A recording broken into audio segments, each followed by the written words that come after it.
మనవారు అనే కార్యక్రమం ద్వారా ఉన్నతమైన దేవుని సంగతులను మహాజ్ఞానముగా నేర్చుకుంటున్నటువంటి మీ అందరికీ మన ప్రభువును రక్షకుడునైన యేసుక్రీస్తు వారి పేరిట నా హృదయపూర్వకమైన వందనములను తెలియజేయుచున్నాను. ప్రియులారా, క్రైస్తవ సమాజంలో దేవుని వాక్యమును ప్రకటించేటువంటి వారిని మనం చూస్తున్నప్పుడు, దేవుని వాక్యమును ప్రకటించాలంటే కొన్ని అర్హతలు ఉండాలి. దేవుని వాక్యమును ప్రకటించేవారు ముఖ్యముగా అభిషేకమును పొందాలి అని చెప్పబడుచున్నటువంటి మాటలను, బోధలను మనము ఆయా పర్యాయములలో వింటున్నాం. దేవుని సేవ చేయాలంటే, దేవుని వాక్యమును ప్రకటించాలంటే, దేవుని కొరకు బ్రతకాలంటే, దేవునికై ఒకరు తమను తాము పూర్తిగా సమర్పించుకోవాలి అంటే దేవుడు వారికి అభిషేకమును దయచేయాలా? ఒకవేళ అదే నిజమైతే దేవుడు ఎవరి చేత వారిని అభిషేకిస్తాడు, ఏ విధముగా వారిని అభిషేకిస్తాడు, ఏ అర్హతను బట్టి ఒక వ్యక్తి అభిషేకమునకు నిర్ణయింపబడినవాడు అని దేవుడు నిర్ణయిస్తాడు. ఇత్యాది సంగతులను ఈరోజు ఈ పాఠ్యాంశంలో మనం నేర్చుకుందాం. దేవుని అభిషేకము. పరిశుద్ధ గ్రంథంలో మనకు కలిగేటువంటి ప్రతి ప్రశ్నకు కూడా సమాధానం ఉన్నది. సమాధానము లేనటువంటి ప్రశ్నలు లేవు. సమాధానమును దేవుడు వ్రాయించకుండా ప్రశ్నలను ప్రశ్నలుగానే ఉంచి ఎవరో చెప్పినటువంటి మాటల మీద ఆధారపడమని దేవుడు ఎక్కడ కూడా ఏ సందర్భంలో కూడా చెప్పనూ లేదు. ఆత్మీయ జీవితంలో మనకు కలిగేటువంటి ప్రతి ప్రశ్నకు కూడా పరిశుద్ధ గ్రంథంలో చాలా స్పష్టమైనటువంటి సమాచారము పొందుపరచబడి ఉన్నది. ఈరోజు ఈ అభిషేకమును గురించి మనం ఆలోచన చేద్దాం. చాలామంది మనకు ఏమని చెబుతూ ఉంటారు? దేవుని సేవ చేయాలంటే అభిషేకింపబడాలి, అభిషేకాన్ని పొందాలి. ఆ అభిషేకము అంతకు మునుపు అభిషేకము పొందినటువంటి వారిలో ఎవరైనా ఉంటే కనుక వారిస్తారు, ఆ అభిషేకాన్ని వారిస్తారు దేవుని తరఫున. ఈ అభిషేకము ఎలా ఉంటుందంటే, మీరు దేవునికి ప్రార్థన చేస్తున్నట్టుగా మోకాళ్ళు వేస్తే మీ తల మీద వారు తైలము పోస్తారు, నూనె పోస్తారు. ఈ విధముగా దైవజనులు, అంటే అప్పటికే దేవుని సేవలో ఉండి అప్పటికే అభిషేకమును పొందినటువంటి వారుగా పిలువబడుతున్నటువంటి వారు క్రొత్తగా అభిషేకమును పొందుచున్నటువంటి వారిని తైలముతో అనగా నూనెతో అభిషేకిస్తారు అని చెప్పడం మనం వింటున్నాం. అయితే ఇదంతా వాక్యానుసారమేనా? దేవుని వాక్యములు లేకుండా ఇటువంటి కార్యక్రమాలు, ఇటువంటి మాటలు మనకు వినిపించవు. దేవుని వాక్యంలో ఎక్కడో ఉండే ఉంటాయి. తైలముతో అభిషేకించడం, అభిషేక తైలముతో కొందరిని ప్రతిష్ఠించడం, ప్రత్యేకపరచడం, ఇవన్నీ కూడా పరిశుద్ధ గ్రంథంలో ఎక్కడో ఒక చోట వ్రాయబడే ఉంటాయి. వ్రాయబడకుండా వీరు ఈ పనులు చేస్తున్నారు అంటే అది నమ్మశక్యం కాదు. ఎక్కడో ఒక చోట వ్రాయబడే ఉంటాయి. కానీ ఎక్కడో ఒక చోట వ్రాయబడి ఉంటే కుదరదు. ప్రస్తుత కాలానికి దేవుడు మనకిచ్చిన ఆజ్ఞగా అది ఉంటేనే అది మనకు ఇప్పుడు అమలు చేయటానికి సరిపోతుంది. ఎందుకంటే పరిశుద్ధ గ్రంథంలో ముఖ్యంగా 2 కాలాలు ఉన్నాయి. ఒకటి పాత నిబంధన కాలము, రెండవది క్రొత్త నిబంధన కాలము. పాత నిబంధన కాలములో వ్రాయబడినటువంటి సంగతులు, అప్పుడు ఇవ్వబడినటువంటి ఆజ్ఞలు, విధులు, కట్టడలు క్రొత్త నిబంధనలో ఉన్నటువంటి వారికి చెల్లవు. క్రొత్త నిబంధనలో ఇవ్వబడినటువంటి ఆజ్ఞలు పాత నిబంధనలో అప్పుడు జీవించిన వారికి తెలియదు గనక వారికి చెల్లవు. వారికి అప్పుడు ఎలాగూ తెలియదు. క్రొత్త నిబంధన తర్వాత వచ్చింది కనుక క్రొత్త నిబంధనలో ఏ ఉన్నాయో వారికి తెలియదు. క్రొత్త నిబంధన ప్రకారం మనం బాప్తిస్మం తీసుకుంటున్నాం. మరి అబ్రహాము గారు బాప్తిస్మం తీసుకున్నారా? ఇస్సాకు బాప్తిస్మం తీసుకున్నాడా? యాకోబు బాప్తిస్మం తీసుకున్నాడా? మోషే బాప్తిస్మం పొందారా? సాదృశ్య రూపకముగా దేవుడు కొన్ని విషయాలను మనకు చూపించినా, అనగా నోవహు మరియు అతని వెనుక వచ్చినటువంటి 7, మొత్తంగా 8 మంది, ఓడలో రక్షింపబడ్డారు, జలప్రళయంలో ఓడలో రక్షింపబడ్డారు. వారి చుట్టూ ఉన్నటువంటి లోకం నాశనం అయిపోయింది. వారు ఓడలో ఉన్నప్పుడు పైనుండి జలధారలు కురుస్తున్నాయి, క్రింద కూడా అప్పటికే వచ్చినటువంటి జలధారలు ఉన్నాయి, పైన క్రింద నీరే ఉన్నది, మధ్యలో వీరున్నారు. ఇది ఒక సాదృశ్యం అన్నాడు దేవుడు. బాప్తిస్మమునకు ఇది ఒక సాదృశ్యం అన్నాడు దేవుడు. అలాగే ఇశ్రాయేలీలు ఎర్ర సముద్రము చేల్చబడినప్పుడు మధ్యలో నుండి దాటి వెళ్ళారు, చుట్టూ నీరే. అది కూడా ఒక సాదృశ్యంగా మనం తీసుకోవచ్చు బాప్తిస్మమునకు. కానీ వారు బాప్తిస్మమును పొంది మేము దేవుని రాజ్యంలో చేర్చబడ్డాం, లేకపోతే ఇశ్రాయేలీయులలో ఒకరుగా లెక్కింపబడ్డాం అని చెప్పలేదే. వారికి ఉన్నటువంటి కార్యక్రమం ఏంటంటే సున్నతి. వారు సున్నతి ద్వారా ప్రత్యేకింపబడ్డారు. కనుక ఇశ్రాయేలీయుల కాలంలో, పాత నిబంధన కాలంలో వారికి ఇయ్యబడినటువంటి ఆజ్ఞలు, కట్టడలు, విధులు వేరు. క్రొత్త నిబంధన కాలంలో యేసుక్రీస్తు ప్రభువు వచ్చిన తర్వాత, ఆయన ధర్మశాస్త్రమును తీసివేసిన తర్వాత ఇయ్యబడినటువంటి ఆజ్ఞలు వేరు. అయితే దేవుని ఉద్దేశం ఒకటే, రెండు కాలాలలో కూడా దేవుని యొక్క ఉద్దేశం ఒకటే, మనుష్యుల యొక్క రక్షణ. యేసుక్రీస్తు ప్రభువు ద్వారా విశ్వాసమును బట్టి మనుష్యులను రక్షించాలనేటువంటి ఆలోచనే దేవునికి ఉంది. ఈ కాన్సెప్ట్ మాత్రం మారదు. రైట్. ఇప్పుడు అభిషేకమును గూర్చి మనం ఆలోచన చేద్దాం. అభిషేకమును గూర్చి, ఈ అభిషేకమునకు ఉన్నటువంటి కాన్సెప్ట్ కూడా దేవుని దగ్గర మారలేదు. అభిషేకం అనగా ఏమిటి? ప్రత్యేకింపబడటం, అంతే కదండి. ప్రత్యేకింపబడటం, సపరేట్ చేయడం, లోకము నుండి సపరేట్ చేయడం, దేవుని కొరకు ప్రత్యేకంగా ఒక వ్యక్తిని ఉంచడం. ఆ వ్యక్తికి దేవుని కార్యక్రమాలలోనే ఉంటాడు. ముందుగా ఈ అభిషేకమును గూర్చి పాత నిబంధన కాలానికి మనం వెళదాం. పాత నిబంధన కాలానికి అనగా ధర్మశాస్త్ర కాలానికి, యేసుక్రీస్తు ప్రభువు యొక్క ముందటి కాలానికి మనం వెళదాం. అప్పుడు అభిషేకము ఎలా జరిగింది? అప్పుడు అభిషేకమును గూర్చి దేవుడు వ్రాయించిన సంగతులేమిటి? పాత నిబంధన కాలములో దేవుడు మనుషులను ప్రత్యేకించుకున్నటువంటి విధానాన్ని మనం చూడగలిగితే, ముఖ్యముగా యాజకులను ఆయన ప్రత్యేకించుకున్నాడు. యాజకులను ఆయన ప్రత్యేకించుకున్నాడు. అలాగే ఇశ్రాయేలీయులను పరిపాలించటానికి రాజులను కూడా ఆయన ఏర్పరిచాడు. ఈ ఇరువురి విషయంలో ఆయన అభిషేకమును ప్రవేశపెట్టాడు. ఎవరు పడితే వారు ఆ కార్యక్రమాలను చేయకుండా ఉండటానికి, యాజక ధర్మము నిర్వహించేటువంటి వారు లేవీయులలో నుండి వచ్చినప్పుడు ఎవరినైతే దేవుడు ఎంపిక చేశాడో వారిని అభిషేకించమన్నాడు. యాజకుల అభిషేకం మనకు కనిపిస్తుంది, అలాగే రాజుల అభిషేకం కూడా మనకు కనిపిస్తుంది.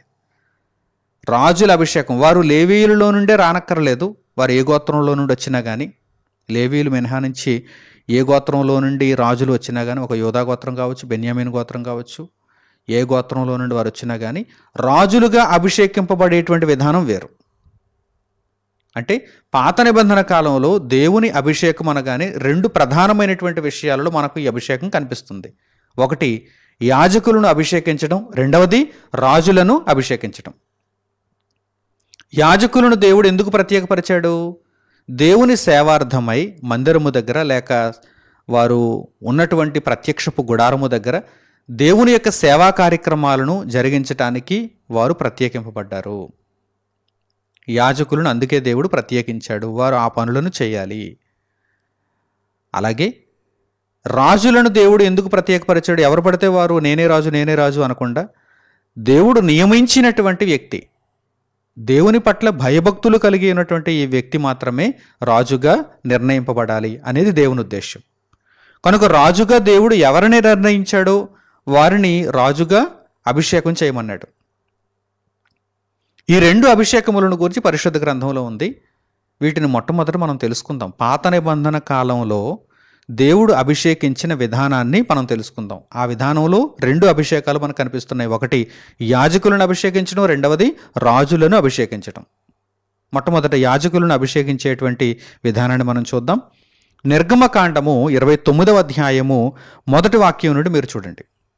నిర్గమకాండము 29వ అధ్యాయము 1వ వాక్యము నుండి, వారు నాకు యాజకులగునట్లు వారిని ప్రతిష్ఠించుటకు నీవు వారికి చేయవలసిన కార్యమేదనగా, ఒక కోడెదూడను, కలంకము లేని 2 పొట్టేళ్లను, పొంగని రొట్టెను, పొంగనివై నూనెతో కలిసిన భక్ష్యములను, పొంగనివై నూనె పూసిన పలచని అప్పడములను తీసుకొనుము.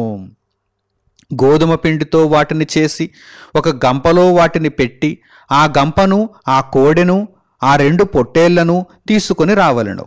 మరియు నీవు అహరోనును అతని కుమారులను ప్రత్యక్షపు గుడారము యొక్క ద్వారము దగ్గరకు తీసుకొని వచ్చి నీళ్లతో వారికి స్నానము చేయించి ఆ వస్త్రములను తీసుకొని చొక్కాయిని, ఏఫోదును, నిలువుటంగీని, ఏఫోదును, పతకమును అహరోనుకు ధరింపజేసి ఏఫోదు విచిత్రమైన నడికట్టును అతనికి కట్టి అతని తల మీద పాగాను పెట్టి ఆ పాగా మీద పరిశుద్ధ కిరీటముంచి అభిషేక తైలమును తీసుకొని అతని తల మీద పోసి అతనిని అభిషేకింపవలెను.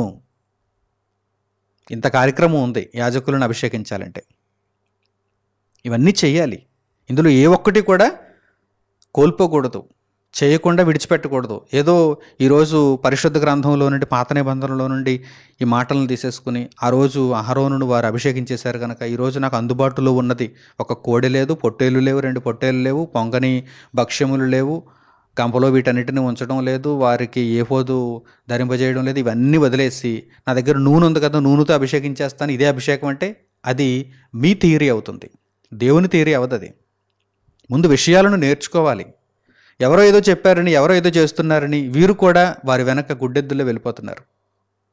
అలా కాకుండా దేవుని వాక్యాన్ని మొట్టమొదట గ్రహించండి. పాత నిబంధన కాలములో ఇదంతా కూడా పాత నిబంధన కాలానికి సంబంధించింది. ఇప్పుడు యాజకులు, యాజక ధర్మం, ప్రత్యక్షపు గుడారం ఇవన్నీ లేవు కదా. ఇది క్రొత్త నిబంధన కాలం. పాత నిబంధన కాలంలో ఒక యాజకుని దేవుని కొరకు ప్రత్యేకించాలంటే కనుక ఇదిగో ఇన్ని కార్యక్రమాలను చేయాలి. చివరిగా వారిని ఏ విధంగా అభిషేకించాలి? అభిషేక తైలము అనేది ఒకటి ఉంది. దానిని ప్రత్యేకంగా తయారు చేసే విధానాన్ని కూడా దేవుడు చెప్పాడు. అది ఏ నూనె పడితే ఆ నూనె కాదు, అభిషేక తైలం ప్రత్యేకంగా ఉంటుంది. అది ఆ అభిషేక తైలముతో వారిని అభిషేకింపవలెను అని దేవుడు ఆజ్ఞాపించాడు. ఇది యాజకులను అభిషేకించేటువంటి విధానం. ఇక రాజులను ఎలా అభిషేకించాలి? రాజులను అభిషేకించినటువంటి సందర్భాన్ని మనం చూద్దాం. ఇశ్రాయేలీయులకు మొదటి రాజు అయినటువంటి సౌలు దగ్గరకు మనం వెళదాం. సమూయేలు సౌలును అభిషేకించాడు. ఆ సందర్భాన్ని మనం చూద్దాం. సమూయేలు మొదటి గ్రంథము 10వ అధ్యాయము 1వ వాక్యాన్ని చూడండి. సమూయేలు మొదటి గ్రంథము 10వ అధ్యాయము 1వ వాక్యము. అప్పుడు సమూయేలు తైలపు బుడ్డి, తైలం అనగా నూనె. ఇక్కడ అభిషేక తైలము అని చెప్పలేదు. యాజకులను అభిషేకించేటువంటి అభిషేక తైలమును గురించి ఇక్కడ ప్రస్తావించబడలేదు. ఎందుకంటే వీరు రాజులను అభిషేకించేటువంటి విధానం వేరు. వీరి దగ్గర వీరిని అభిషేకించాలంటే తైలం ఉంటే సరిపోతుంది. అలా అభిషేకించవలసింది కూడా ఎవరు? ఒక యాజకుడు రాజును అభిషేకించాలి. అప్పుడు సమూయేలు గారు యాజకుడు కనుక ఆయన సౌలును ఇశ్రాయేలీయుల మీద మొదటి రాజుగా అభిషేకిస్తున్నారు. చూడండి. అప్పుడు సమూయేలు తైలపు బుడ్డి పట్టుకొని సౌలు తల మీద తైలము పోసి అతని ముద్దు పెట్టుకొని, యెహోవా నిన్ను అభిషేకించి తన స్వాస్థ్యము మీద అధిపతిగా నియమించి ఉన్నాడు అని చెప్పి ఇలాగు సెలవిచ్చెను. సౌలు చేయవలసినటువంటి కార్యక్రమాలను తర్వాత సమూయేలు తెలియజేస్తున్నాడు. దేవుడు నిన్ను అభిషేకించాడు. ఇవన్నీ కూడా భూమి మీద ఒక సూచనప్రాయంగా కనిపించేవి మాత్రమే. యాజకులను అభిషేకించేటప్పుడైనా, రాజులను అభిషేకించేటప్పుడైనా వారి మీద అభిషేక తైలం పోయడం, వీరి మీద తైలం పోయడం, వారిని అభిషేకించేటప్పుడు అనగా యాజకులను అభిషేకించేటప్పుడు వారు చేయవలసినటువంటి చాలా కార్యక్రమాలను గురించి చెప్పడం, ఇవన్నీ కూడా భూమి మీద సూచన మాత్రమే. కానీ వీరిని ప్రత్యేకించుచున్నది, వీరిని ప్రతిష్ఠించుచున్నది, వీరిని అభిషేకించుచున్నది దేవుడే. అది పాత నిబంధన కాలం. చుట్టూ ఉన్నటువంటి జనులందరూ కూడా ఈ అభిషేకమును చూచి వారిని ఇదిగో ఈయన యాజకుడు, ఈయన రాజు అని గుర్తెరగాలి. ఎందుకంటే అది పాత నిబంధన కాలం, అది ప్రారంభ కాలం. ఇంకా క్రొత్త నిబంధన రాలేదు, పరిపూర్ణత రాలేదు. యేసుక్రీస్తు ప్రభువు శరీరధారిగా భూమి మీదకు వచ్చిన తర్వాత పరిపూర్ణమైనటువంటి జ్ఞానము అనుగ్రహింపబడింది. ఇప్పుడు ఇక వీటితో పని లేదు. ఒక యాజకుడుగా ఒకడు నియమింపబడాలని కానీ, ఒక రాజుగా ఒకడు నియమింపబడాలని కానీ, ఇప్పుడు ఆ విధానం లేనే లేదు. ఇప్పుడు దేవుని సేవను జరిగించాలి, దేవుని వాక్యమును ప్రకటించాలి, ఇప్పుడు సువార్తను వ్యాప్తి చేయాలి, ఇప్పుడు సంఘమును దేవునిలో ముందుకు నడిపించాలి. ఇవి ఒక వ్యక్తి తీసుకునేటువంటి బాధ్యతలు. ఇప్పుడు ఉన్నటువంటి వ్యక్తులను యాజకులు అని దేవుడు ఏమీ కూడా ఎక్కడా కూడా మీరు ఈ పేరుతో పిలువబడాలని చెప్పడం లేదు. సహోదరులు, బోధకులు అంటే దేవుని దృష్టిలో వీరందరూ కూడా రాజులు, యాజకులైన సమూహముగా ఉన్నప్పటికీ వీరిని దేవుడు నీవు యాజకుడిగా పిలిపింపబడాలి, నిన్నిక మీదట అందరూ యాజకుడు యాజకుడు అనాలి అని ఏమైనా అన్నాడా? మొదటి శతాబ్దంలో పౌలు గారు కానీ, పేతురు గారు కానీ, యోహాను గారు కానీ మేము యాజకులు అని పిలిపింపబడ్డారా? ప్రధాన యాజకులు అని పిలిపింపబడ్డారా? కానీ అహరోను మాత్రం ప్రధాన యాజకుడు అని పిలిపింపబడ్డాడు. అహరోను కుమారులు ఆ యాజక ధర్మాన్ని నెరవేర్చారు గనక, దేవుడు వారిని యాజకులుగా నిర్ణయించాడు గనక వారు యాజకులుగానే పిలువబడ్డారు. కానీ ఇప్పుడు దేవుని వాక్యమును ప్రకటించుచున్నటువంటి మనము దేవుని దృష్టికి రాజులము, యాజకులమైనప్పటికీ దేవుడు మనల్ని ఈ భూమి మీద మీరు ఆ పేర్లతో పిలువబడవలసిన అవసరమేమీ లేదు. కానీ మీరిప్పుడు ప్రత్యేకముగా వారి వలె పూర్వకాలంలో వారు అభిషేకింపబడినట్టుగా అభిషేక తైలం తీసుకుని, లేకపోతే తైలపు బుడ్డు తీసుకుని మీరు కూడా ఇప్పుడు అభిషేకింపబడాలని దేవుడు ఇక్కడేమీ చెప్పటం లేదు. కానీ దేవుడు మిమ్మును ప్రత్యేకపరచాలి అనుకుంటే దేవుడు అభిషేకిస్తున్నాడు. దేవుడు ఎలా అభిషేకిస్తాడు? క్రొత్త నిబంధన కాలములో దేవుని అభిషేకం ఎలా ఉంటుంది? మనందరికీ కూడా రక్షణ ప్రదాత, క్రొత్త నిబంధనకు మధ్యవర్తి, దేవుని మనకు పరిపూర్ణముగా బయలుపరిచినవాడు మన రక్షకుడు యేసుక్రీస్తు ప్రభు. మొట్టమొదట ఆయన దగ్గర నుండి మనం ఆలోచన చేద్దాం. ఎందుకంటే ఆయన కూడా శరీరధారిగా ఈ భూమి మీద నివసించాడు. దేవుని యొక్క చిత్తమును ఆయన పరిపూర్ణముగా నెరవేర్చాడు. ఆయనను మించినటువంటి యాజకుడు ఉన్నాడా? ఆయనను మించిన ప్రధాన యాజకుడు ఉన్నాడా? ఆయనే ఇప్పుడు మన ప్రధాన యాజకుడు. ఆయనను మించిన రాజున్నాడా?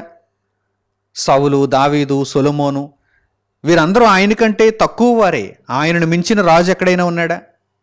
ఇప్పుడు యేసుక్రీస్తు ప్రభు దగ్గరకు మనం వెళ్ళాలి.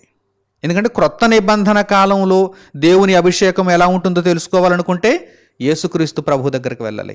యేసుక్రీస్తు ప్రభువు శరీరధారిగా ఈ భూమి మీద నివసించినటువంటి కాలములో దేవుని సేవను చేయు నిమిత్తము, దేవుని సేవ చేసే ముందు ఏ యాజకుని చేతనైనా తైలముతో లేక అభిషేక తైలముతో అభిషేకింపబడ్డారా?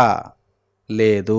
మరి అలాగని ఆయన ప్రధాన యాజకుడు కాదా? అలాగని ఆయన యాజకుడు కాదా? అలాగని ఆయన రాజు కాదా? దేవుని దృష్టిలో ఆయన ప్రధాన యాజకుడే. మనుష్యులను దేవుని యొద్దకు చేర్చుతున్నాడు. మనుషులకు ఒక కాపరిగా ఉండి వారిని అందరినీ రక్షిస్తున్నాడు. దేవుని దృష్టిలో ఆయన రాజే. అందుచేతనే పిలాతు ఎదుట ఆయన ఏమంటున్నారు? నీవన్నట్టు నేను రాజునే, నీవన్నట్టు నేను రాజునే, సత్యమును ప్రతిష్ఠించుటకు వచ్చాను. అంతే తప్ప మీ అందరి వలె ఒక బోర్డు పెట్టుకుని నేను రాజును, లేకపోతే నేను ఒక ప్రధాన యాజకుడను అని బోర్డు పెట్టుకుని నేను ఈ భూమి మీద అందలం ఎక్కడానికి, అధికారాన్ని చెలాయించడానికి రాలేదు. పరిచారము చేయుటకు వచ్చాను. దేవుని దృష్టిలో నేను ఎప్పుడు ప్రధాన యాజకుడినే, దేవుని దృష్టిలో నేను ఎప్పుడు రాజునే అంటున్నారు యేసుక్రీస్తు ప్రభు. మరి ఆయన దేవుని అభిషేకముని ఎలా పొందారు? ఆయన దేవుని అభిషేకముని ఎలా పొందారు? పరిశుద్ధ గ్రంథంలో ఎక్కడైనా ఉందా? ఒక ప్రధాన యాజకుడు వచ్చి ఆయన తల మీద నూనె పోసి లేకపోతే అభిషేక తైలమును పోసి ఆయనను అభిషేకించిన అప్పటి నుండి ఆయన దేవుని సేవను జరిగించిన ఏమైనా ఉందా? లేదు. కానీ ఆయన అభిషేకమును పొందారు.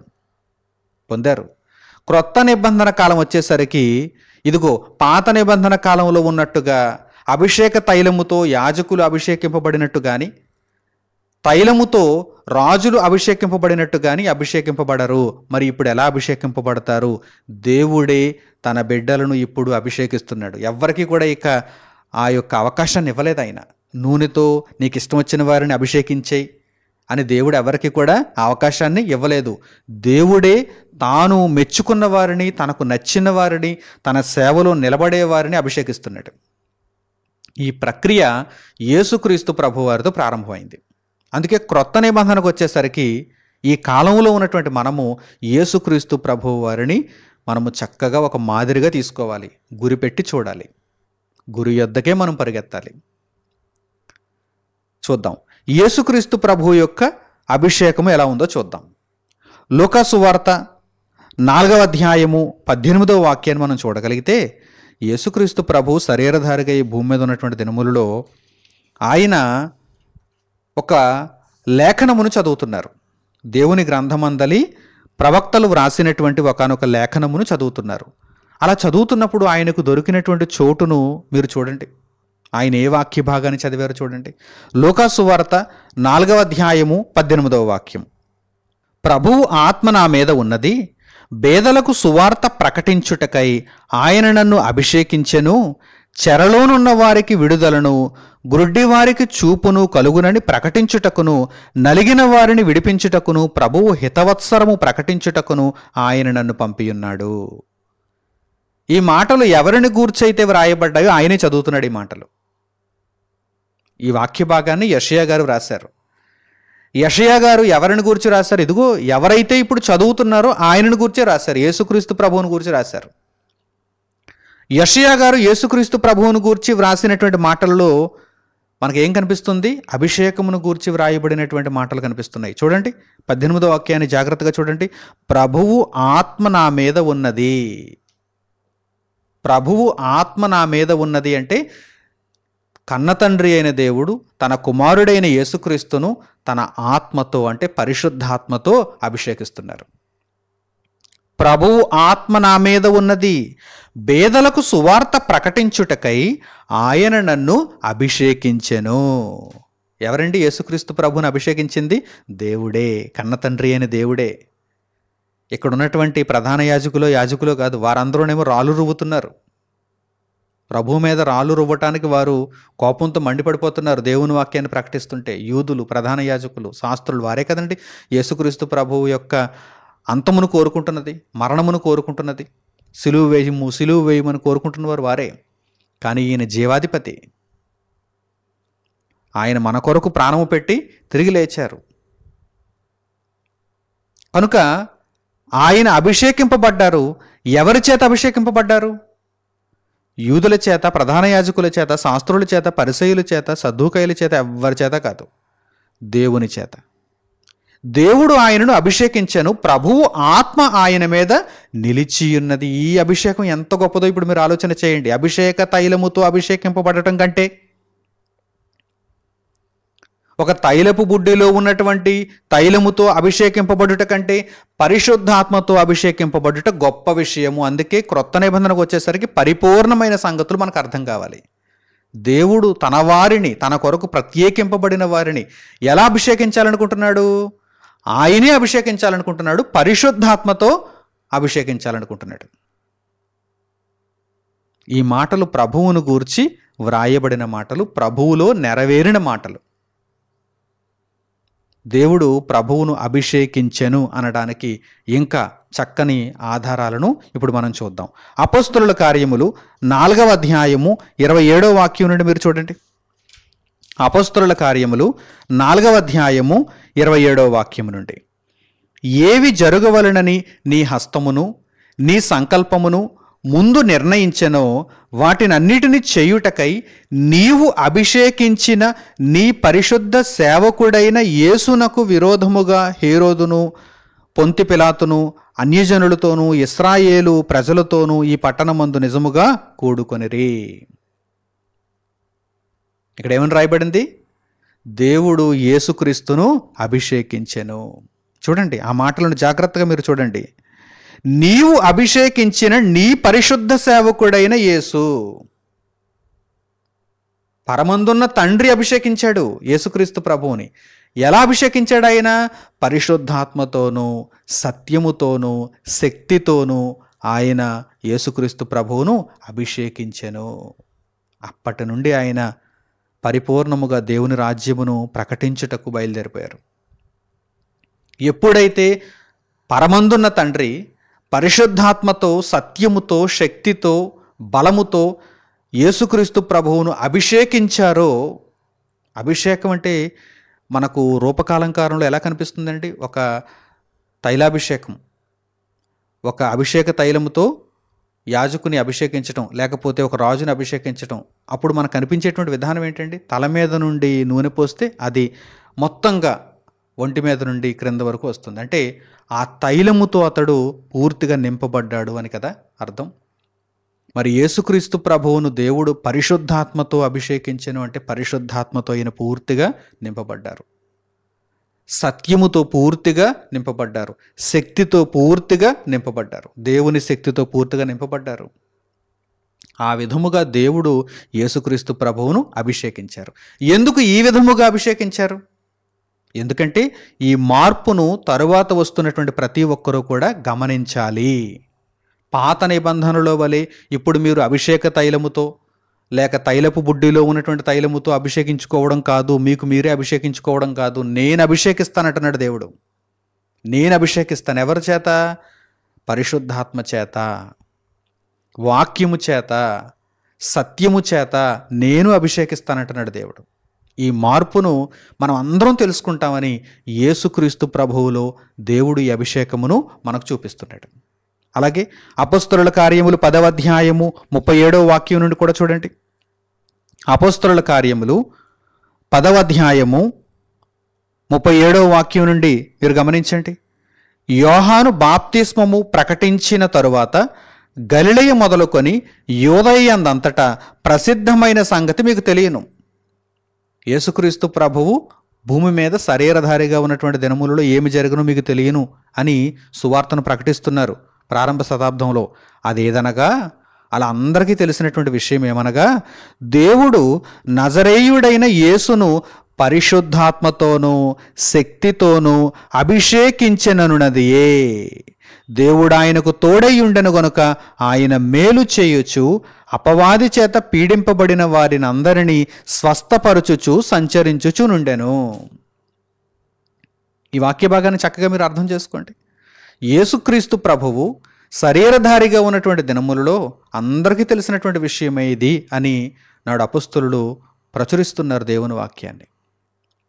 అందరికీ తెలిసినటువంటి ఆ విషయం ఏమిటి? అదేదనగా దేవుడు నజరేయుడైన యేసును పరిశుద్ధాత్మతోనూ శక్తితోనూ అభిషేకించుననున్నదియే. ఆయన తైలముతో అభిషేకింపబడలేదు. ఆయనను ఒక ప్రధాన యాజకుడో అభిషేకించలేదు. దేవుడు అభిషేకించెను. దేవుడు అభిషేకించెను. మీకు అర్థమవుతుందా? మరి ఈరోజు ఏంటండి, ఈ విషయాలను గ్రహించకుండా పాత నిబంధనలో ఉన్నటువంటి సంగతులను ఆధారం చేసుకుని నూనె పోసేస్తున్నారు, అభిషేకించేశానంటున్నారు, ఇక్కడ నుంచి నీవు దేవుని సేవకుడు అని వీరు సర్టిఫికెట్ ఇస్తున్నారేంటి అని మీరు అనుకుంటున్నారా? అంటే వీరికి వాక్యం తెలియదు. వీరు పరిపూర్ణముగా దేవుని సంగతులను అర్థం చేసుకోలేకపోయారు. వీరు కేవలము పైపైన చూచి ఎక్కడ ఈ అభిషేకమును గూర్చి వ్రాయబడిందో అక్కడ ఆ మాటలను సందర్భ సహితంగా అర్థం చేసుకోకుండా ఏదో దొరికేసింది కనుక ఇదిగో ఇది బాగుంది, అభిషేకించడం అంటే ఈ విధానం ఏదో బాగుంది, పాత నిబంధన కాలంలో యాజకులు అభిషేకించుకున్నారు, అలాగే రాజులను అభిషేకించారు, ఈ విధానం ఏదో బాగుంది అని ఆ పద్ధతిలో వెళ్ళిపోవడానికి ప్రయత్నం చేస్తున్నారు. యేసుక్రీస్తు ప్రభువులో ఉన్న జ్ఞానం అర్థం కావాలంటే అది చాలా కష్టమండి. అది దేవుని ఎడల భయభక్తులు కలిగిన వారికి మాత్రమే అనుగ్రహింపబడుతుంది. విషయములను పైపైన చూచేటువంటి వారికి అది అర్థం కాదు. అందుచేతనే వారు ఇంత గ్రుడ్డిగా వెళ్ళిపోతున్నారు. ఏ ఆధారం లేకుండా వారు చేయరు అన్నాను కదా. ఆధారం ఏంటి? పాత నిబంధనలో ఉన్నటువంటి ఆధారం. క్రొత్త నిబంధనలో ఉన్నటువంటి ఆధారాలను వారు తీసుకోగలిగారా? తీసుకోలేకపోయారు. వారికి అందదు, ఆ జ్ఞానం వారికి అనుగ్రహింపబడదు, అంతే. వారికి ఆ గ్రుడ్డి దశలోనే ఉండిపోతారు. నిజముగా ప్రత్యేకింపబడిన వారు, నిజముగా దేవుని కొరకు సేవను జరిగిస్తున్నవారు, దేవుని చిత్తమును నెరవేర్చుచున్నవారు అనగానే దేవుడు వారిని అభిషేకించాలి. దేవుడు పరిశుద్ధాత్మతో అభిషేకిస్తాడు. ఈ విషయాన్ని యేసుక్రీస్తు ప్రభువు దగ్గర నుండి మనకు దేవుడు పరిచయం చేస్తున్నాడు. అది యేసుక్రీస్తు ప్రభువుకు మాత్రమే సాధ్యమండి. మనబోటి వారికి అది సాధ్యమా? దేవుడు మనబోటి వారిని పరిశుద్ధాత్మతో అభిషేకిస్తాడా అని ఒకవేళ మీలో ఎవరికైనా సందేహం కలగొచ్చు. నూనెతో అభిషేకం చేసేసుకుంటున్న వారు కూడా ఈ సందేహాన్ని వెళ్ళబుచ్చచ్చు. అది యేసుక్రీస్తు ప్రభువు కనుక సాధ్యం, దేవుడు మనబోటి వారికి పరిశుద్ధాత్మను అనుగ్రహించడు అని అనొచ్చు. యేసుక్రీస్తు ప్రభువు తరువాత ఆయనను పోలి నడుచుకుంటున్న ప్రతి ఒక్కరిని కూడా దేవుడు యేసుక్రీస్తు ప్రభువు పోలికలోనే చూస్తున్నాడు. యేసుక్రీస్తు ప్రభువు యొక్క సారూప్యతలోనే చూస్తున్నాడు. నిజానికి ఇక్కడ మరో విషయం చెప్పమంటారా?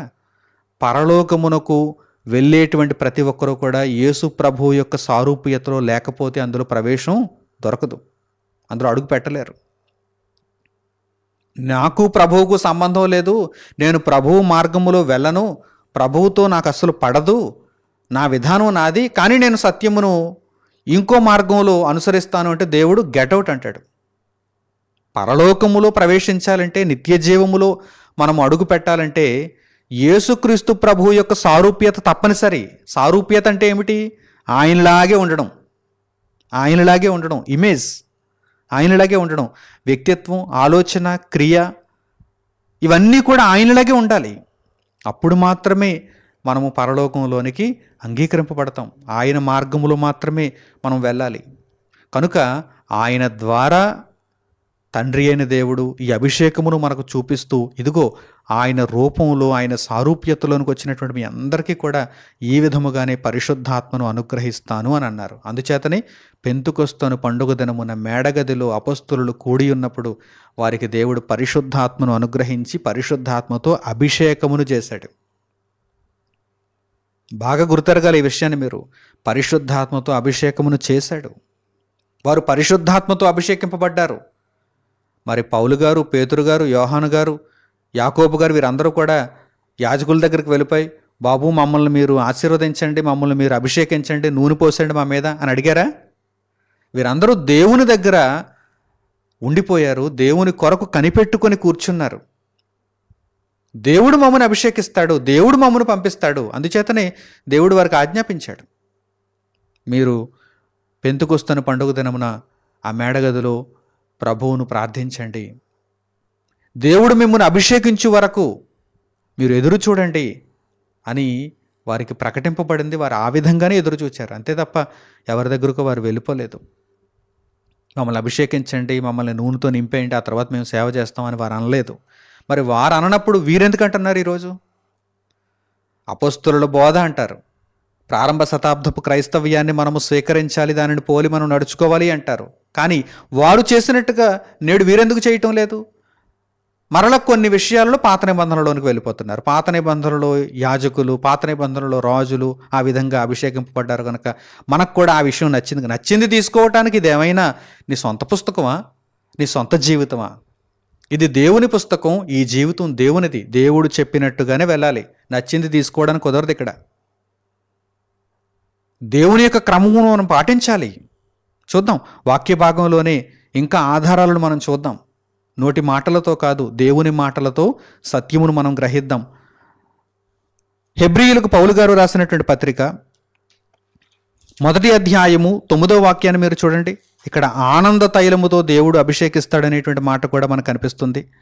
పౌలు గారు హెబ్రీయులకు రాసినటువంటి పత్రిక 1వ అధ్యాయము 9వ వాక్యం, నీవు నీతిని ప్రేమించితివి, దుర్నీతిని ద్వేషించితివి, అందుచేత దేవుడు నీ తోడి వారి కంటే నిన్ను హెచ్చించినట్లుగా ఆనంద తైలముతో అభిషేకించెను. నీ తోడి వారి కంటే నిన్ను గొప్ప చేయాలనుకుంటున్నాడు దేవుడు. కనుక దేవుడే నిన్ను అభిషేకించాలనుకుంటున్నాడు. ఆనంద తైలముతో, పరిశుద్ధాత్మతో, శక్తితో నిన్ను అభిషేకించాలనుకుంటున్నాడు.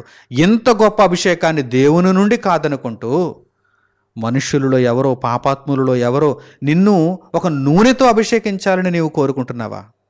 ఇది ఇప్పటి క్రమం కాదు. ఇది చాలా రోజులు క్రితం దేవుడు ఇశ్రాయేలీయులకు మాత్రమే ఇచ్చినటువంటి క్రమం. అది కూడా యాజక ధర్మం కోసం, అది కూడా ఇశ్రాయేలీయుల మీద రాజులుగా నిర్ణయింపబడడం కోసం. ఈరోజు సర్వోన్నతమైనటువంటి దేవునికి సేవకులుగా, సర్వోన్నతమైన దేవుని మాటలను ప్రకటించేవారుగా మీరు నియమింపబడాలి అంటే దేవునికి లోబడండి, దేవుని చేత అభిషేకాన్ని పొందండి.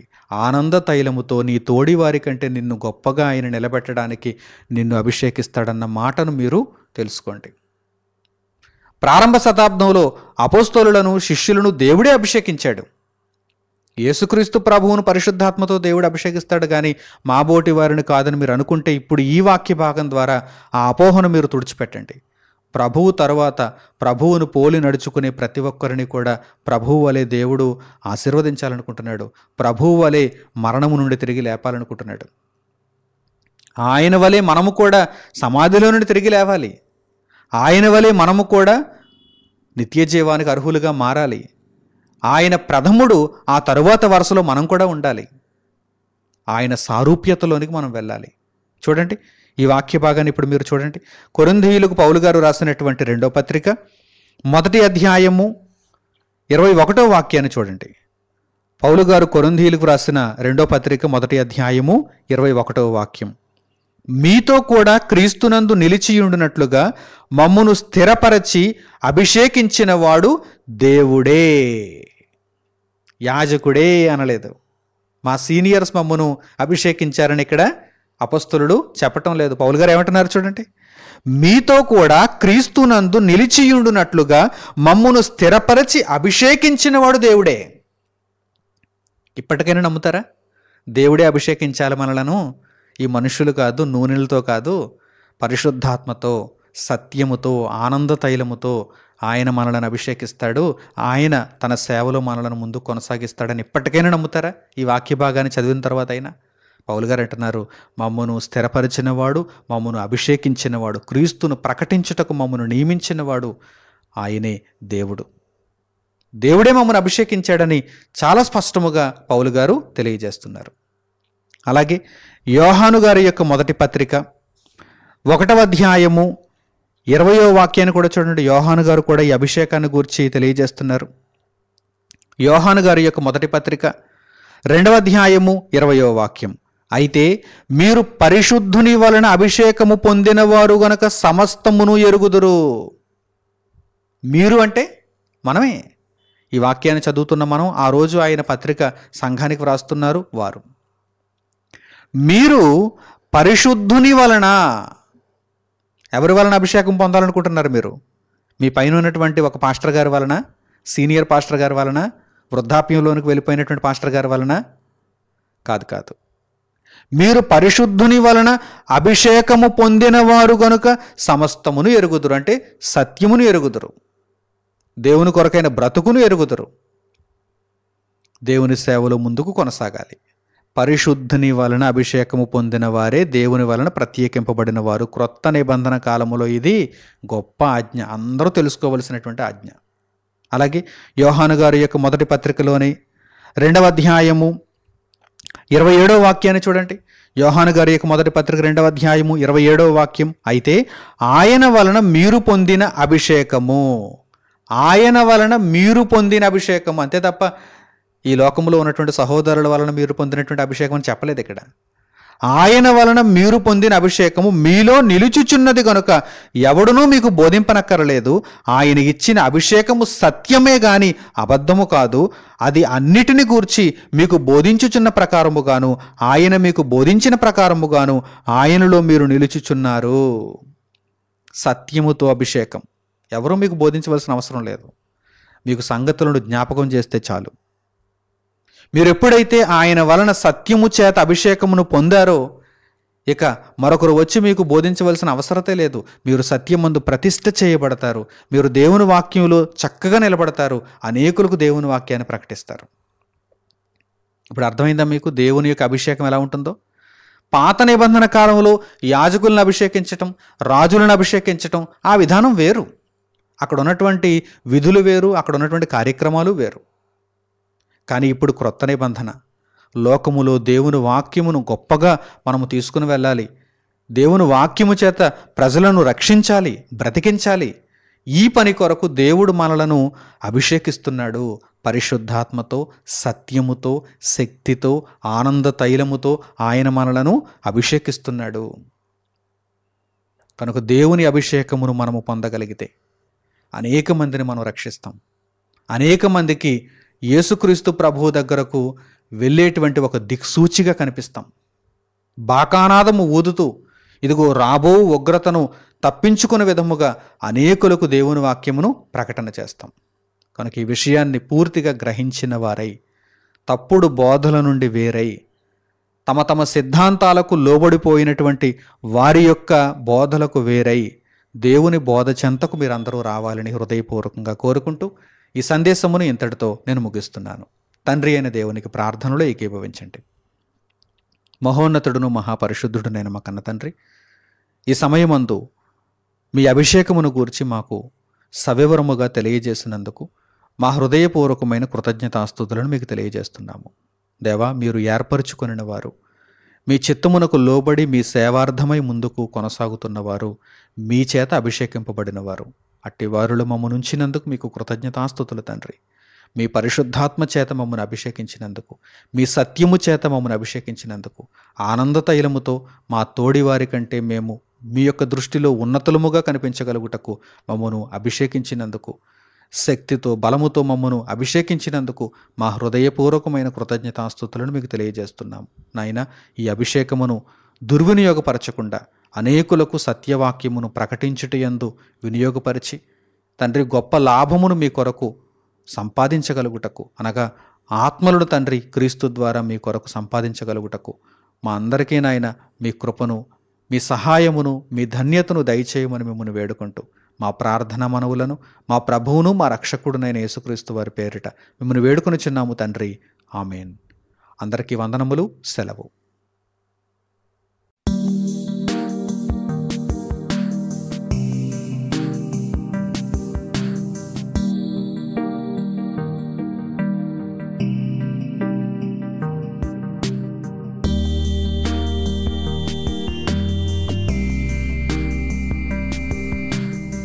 సహోదరులు మణికుమార్ గారు ప్రసంగించిన ఎన్నో ఆత్మ సంబంధమైన సంగతులను ఉచితముగా వీక్షించుటకు మా యూట్యూబ్ ఛానల్స్ ను తప్పక దర్శించండి.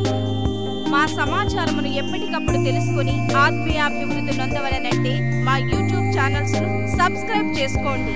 సత్వర నోటిఫికేషన్ల కొరకు సబ్స్క్రైబ్ బటన్ ప్రక్కనే ఉన్న బెల్ సింబల్ ను క్లిక్ చేయండి. మరిన్ని వివరములకు మీరు సంప్రదించవలసిన మా ఫోన్ నెంబర్స్ 8978414178 మరియు 8333927666. ధన్యవాదములు. ఈ కార్యక్రమమును అనేక మందికి పరిచయం చేయగలరని ఆశిస్తున్నాము. ప్రభువైన యేసుక్రీస్తు పేరిట మీకు శుభములు.